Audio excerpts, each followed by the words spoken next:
quiero hacer un video sustancialmente distinto a todos los demás que se encuentran en este canal. Quiero llamar a la reflexión a toda la audiencia cristiana, especialmente a la audiencia católica. Yo no soy teólogo ni tampoco soy experto en la Biblia. Sin embargo, debido a los fenómenos sociales que he venido observando desde hace algunos años, me veo en el deber de hacer unas cuantas puntualizaciones acerca de la conducta que observo en un número ciertamente no pequeño de cristianos en la actualidad. El primer punto que quiero plantear es acerca de si las puertas de la iglesia están abiertas para todos. La respuesta ciertamente es afirmativa, pero hay que hacer un análisis más detallado de las cosas. No podemos ser tan superficiales, porque si bien es cierto, todos son bienvenidos, sin importar cualquier consideración en particular, la palabra de Dios nos exige ciertas formas de comportarnos en nuestra vida. Y la iglesia tiene que ser fiel a esas prescripciones. ¿Qué significa esto? Que toda persona, cualquiera que sea su situación, puede pedir perdón y puede arrepentirse. Y el arrepentimiento consiste en ser consciente de que se hizo algo que está mal. Y una vez que se es consciente de que se actuó de forma incorrecta, es importantísimo, es esencial que se genere un propósito de no volver a comportarse de esa misma manera en el futuro. Y eso es precisamente lo que debe de sostener la iglesia siempre. Pueden haber muchas personas que se hayan comportado mal en la vida y que inclusive actualmente continúen comportándose de la misma manera. Esas personas son bienvenidas en la iglesia, pero siempre y cuando estén dispuestas a cambiar, porque el mensaje de Cristo es un mensaje de conversión, es un mensaje que propone un cambio de vida, dejar atrás los vicios y ir paulatinamente viviendo la virtud. Entonces, una persona que quiera acercarse a la iglesia, que quiera recibir sacramentos, especialmente me refiero a la Eucaristía, que quiera pues, formar parte de la comunidad cristiana, estar presente, debe primero pedir perdón por aquellos comportamientos que no son compatibles con las enseñanzas de Cristo y luego debe realizar un firme propósito de nunca más volver a comportarse de esa manera. Y en cuanto a los demás miembros de la comunidad, tienen absolutamente prohibido y actúan mal cuando bajo una falsa misericordia o bajo la idea izquierdista de tener una iglesia inclusiva, se acepta a personas que no quieren cambiar de vida, a personas que no se quieren convertir, sino que insisten y están orgullosas de tener un estilo de vida totalmente inmoral e incompatible con la palabra de Dios. Entonces, este es el primer punto que quería tocar, que todos son bienvenidos, correcto, todos pueden ser perdonados, afirmativo, pero es necesario que se genere una conciencia de que se está actuando mal y que exista verdadero arrepentimiento, porque si la persona más bien busca ser aceptada tal y como es, con su vicio, con su inmoralidad, y los demás, dejándose llevar por esta falsa misericordia, empiezan a aplaudir y a celebrar los malos comportamientos de esta persona, pues se convierten en cómplices. Lo que se debe hacer es de una forma respetuosa, serena y en el momento adecuado decirle a esa persona que no puede seguir comportándose de esa manera, que tiene que cambiar. Como segundo punto que quiero tocar es acerca del rol del Papa. ¿Quién es el Papa? El Papa es una persona que tiene a su cargo la organización de la difusión y defensa del mensaje de Cristo. Es decir, es una persona que debe basar toda su actuación en la palabra de Dios. El Papa no crea el mensaje, el Papa defiende y difunde el mensaje que ya nos fue dado. ¿Y por qué digo esto?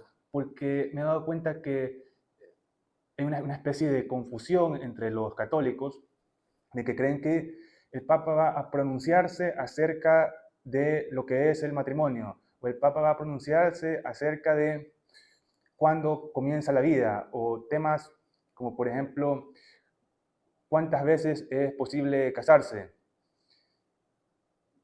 o incluso si la naturaleza se encuentra en un nivel de dignidad inherente de forma similar al ser humano. Estos asuntos realmente no tenemos por qué tener ninguna expectativa por el pronunciamiento del pontífice, porque las respuestas ya están conocidas. El Papa lo único que puede hacer es ratificar las enseñanzas de Cristo. El Papa no puede modificar las enseñanzas omitiendo palabras y aumentando otras que no existen. Por lo que hay ciertos asuntos, como lo que mencionaba, acerca de cuáles son los elementos constitutivos del matrimonio, o cuándo empieza la vida, cuándo termina la vida también, o asuntos como cuál es el rol del ser humano frente a la naturaleza. Son ciertamente temas que la Escritura ya nos responde de forma bastante clara, y por lo tanto el Papa, como mencioné anteriormente, lo único que puede hacer es ratificar y defender lo que dice la Escritura. Algunos podrán argumentar, pero el Papa es el representante de Cristo en la tierra, y es correcto, pero un representante lo que hace es hacer presente la voluntad del que está ausente. En este caso, pues, al cumplir este rol, el Papa lo que debe de hacer para poder cumplir fielmente ese rol de representante es mantenerse totalmente dentro de los márgenes, de los contornos que comprenden la voluntad del Señor. Como punto número 3, quiero hablar acerca del número de fieles. ¿Qué tan importante es el número de fieles? ¿Acaso debemos de hacer todo lo que sea necesario para aumentar el número de fieles o para que se mantengan los que ya lo son? La respuesta es negativa. Lo más importante no es la cantidad, lo más importante es la calidad. Podemos decir que somos miles, que somos millones de cristianos, de católicos en el mundo, pero debemos preguntarnos qué clase de cristianos o de católicos somos. Es muy importante tener una identidad, una serie de características que nos diferencien de aquellos que no creen en Jesucristo. Y estas características van desde cómo lucimos físicamente, nuestra vestimenta me refiero, hasta cómo tratamos a los demás, cómo nos comportamos, por ejemplo, en el ejercicio de nuestra profesión. Si somos, por ejemplo, médicos, ¿estamos siendo realmente honestos con nuestros pacientes? ¿Estamos dedicándoles el tiempo que ellos necesitan? ¿Estamos realmente tomándonos la molestia de analizar en detalle el caso personal de ese paciente que está sufriendo? ¿Estamos enviándole las medicinas que realmente necesita, o estamos poniendo en primer lugar intereses que podamos tener con algún laboratorio, con alguna farmacéutica? Esto pues es algo que hay que plantearse. Y como digo, como católicos, como cristianos, tenemos que diferenciarnos del resto. La gente debe de poder reconocernos y decir, este es católico, este es cristiano. Y eso, sorprendentemente, especialmente poniéndome en la posición de católico que soy, ¿cómo diferenciamos nosotros a nuestras mujeres?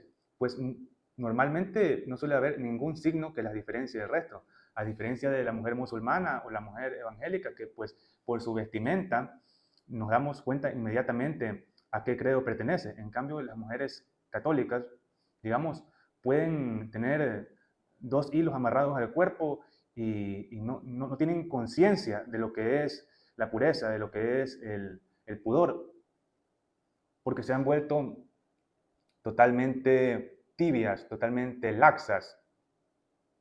Creen que, digamos, que todo está permitido y que lo único que hay que hacer es afirmar que creen.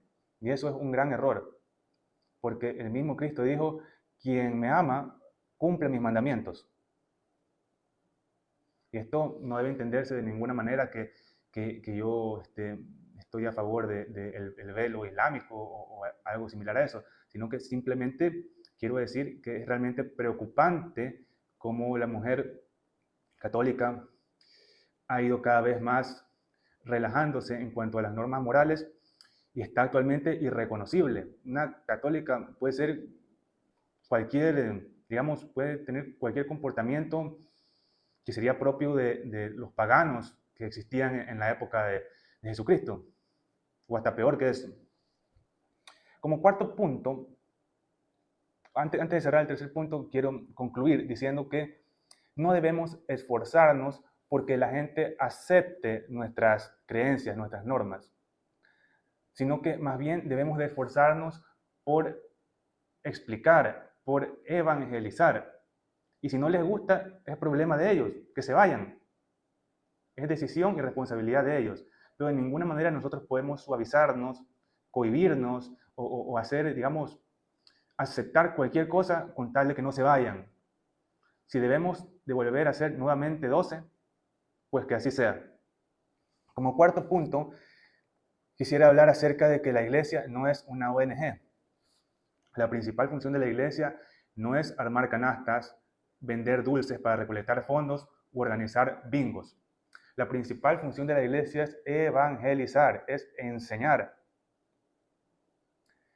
Realmente se desvirtúa de forma muy preocupante el rol de la iglesia cuando vemos a sacerdotes, obispos, arzobispos que están totalmente sumergidos en asuntos de labor social, en organizar programas para construir pues, centros de ayuda social o recolectar fondos o estar junto con fundaciones, haciendo todo tipo de obras materiales.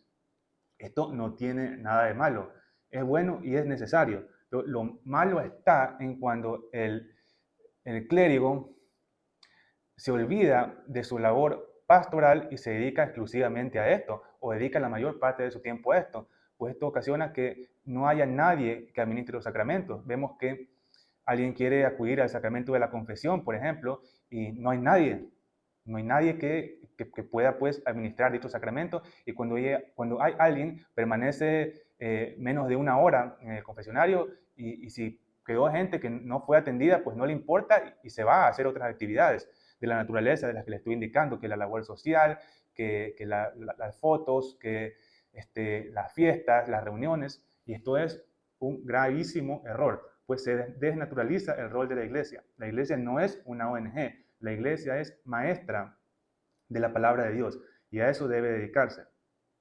Y cuando se crean grupos, como por ejemplo de jóvenes dentro de una parroquia, lo que le corresponde a estos grupos no es celebrar, no es pasar un buen momento, no es tomarse alguna bebida y comer pizza o dulces, no. Eso es totalmente secundario. Lo que hay que hacer es enseñar la palabra de Dios completa, con todos los aspectos que comprende.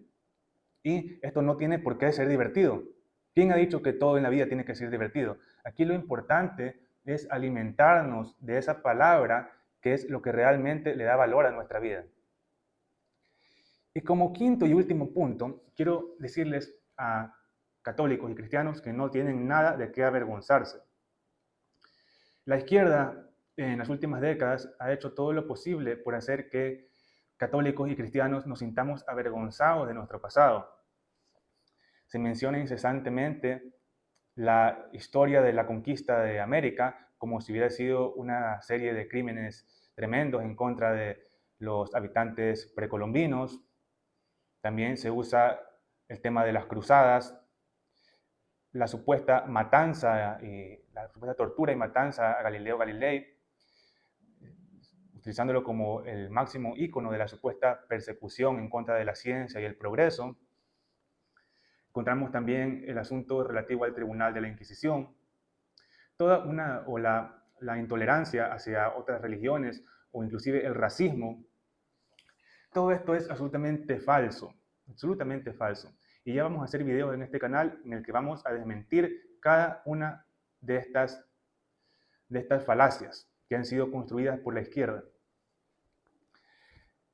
El cristianismo, y especialmente el catolicismo, trajo riqueza en cada sitio donde estuvo. Gracias a eso se construyeron tantos hospitales, comedores públicos, albergues, orfanatos, y tanto bien se hizo, por ejemplo, en América que fue conquistada por los españoles, pero sobre todo la evangelización, cómo se les enseñó conceptos tan importantes como el del perdón, el del orden en la vida sexual, el respeto a la propiedad de las demás personas, la libertad de pensamiento, el respeto a la vida desde la concepción hasta la muerte natural. Esa es la herencia cristiana, no lo que busca difundir la izquierda. Como les digo, yo no soy teólogo ni tampoco soy experto en la Biblia, pero como católico y como académico me siento en el deber de dejar en claro estos puntos en los que me doy cuenta que hay mucha confusión en el ambiente. Espero que les haya gustado el video, que los haya llamado a la reflexión, a darse cuenta que vivimos rodeados de múltiples engaños. Y si les ha gustado, por favor, también compártanlo con personas que crean que les pueda servir o que les sea de interés. Suscríbanse y pónganle un me gusta. Muchas gracias. Nos vemos próximamente.